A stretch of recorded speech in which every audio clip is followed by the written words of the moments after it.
Hi everybody, this is the second video. This one's about Pell work. There are two different kind of big philosophies on Pell work.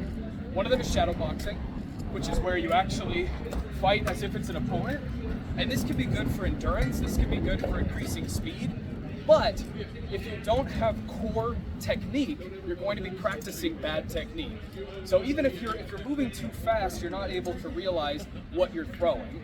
I can throw really good shots, but eventually if I get up to full speed and I'm trying to shadow box, I'll start throwing poor shots because I'm not perfect. I haven't really perfected a lot of these shots, and neither is most of the other people who are doing Pell work. So instead, the best way to do Pell work is very, very slow.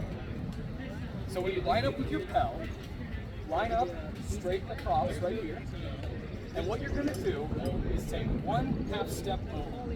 This is just for Pell work, and the reason is that when you're throwing on your Pell, you want to throw through the center line of the person you're attacking. If you practice directly in front of your Pell, you're going to get used to hitting a target that stops here, which means you're not flowing and driving through the opponent. So if you stand here and throw, you're going to be used to throwing through the opponent, which is more likely to land a solid hit. The other part, when practicing really slow, is, I mean agonizingly slow, go all the way out to the shot and all the way back in. So you're going to throw starting from the bottom.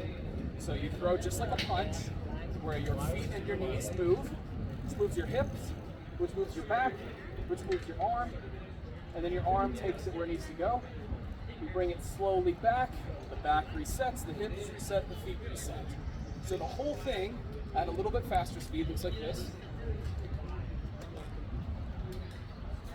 And that's about as fast as you should be doing Pell work. At full speed, it looks like this. Unfortunately. But you should be practicing at this speed.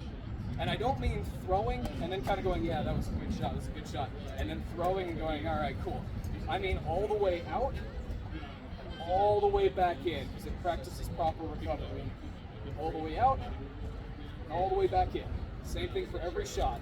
If you're throwing an offside, stand offset by half a foot, and throw, bring it all the way back in. Throw, all the way back in. And that's the best way to practice it. So real quick, I'm going to run through those 4 shots and all of their changes so you can see the proper way to throw them. Really slow, so you guys can work on it as well. I recommend doing Pell work, either videotaping it at some point or doing it in front of a mirror. It'll help you keep track of what you're doing. So when you throw a flat snap, the reason it's called a flat snap is because you are throwing a completely flat sword at forehead height. This has to do with the shield placement. This will overcome most shield placements. If you throw here, you're more likely to hit where the shields tend to sit in defense. So instead, you're going to throw like this, not like this, not like this. Completely flat, not too low, right here. You can practice that on each location. Practice keeping it as flat as possible. I'm sure mine don't look perfect because I haven't Pelled in a long time, but same thing goes for the offside. As flat as possible. That one wasn't great. As flat as possible. So here's the, I'm going to go through all the shots real quick and then we'll go from there. So flat snap.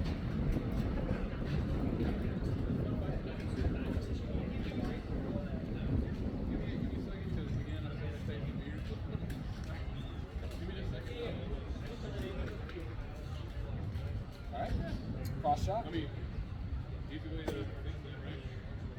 Anybody else want any more fights today?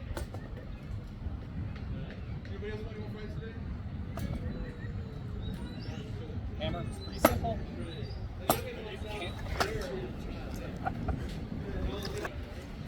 Hammer can be done without using your hands. You can just pound it straight, or you can throw your hits into it if you want. Right?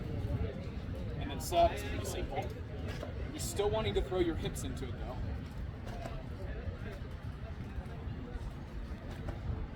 Same way. With the wraps.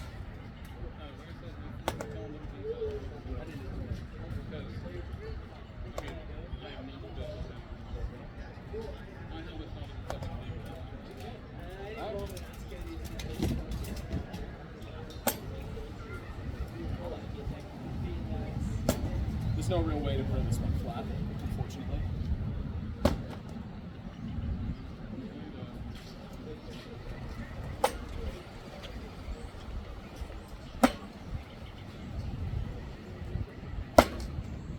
And then finally,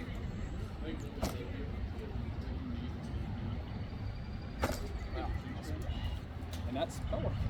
I was asked to explain what this is. This is simply a sword basket on a handle.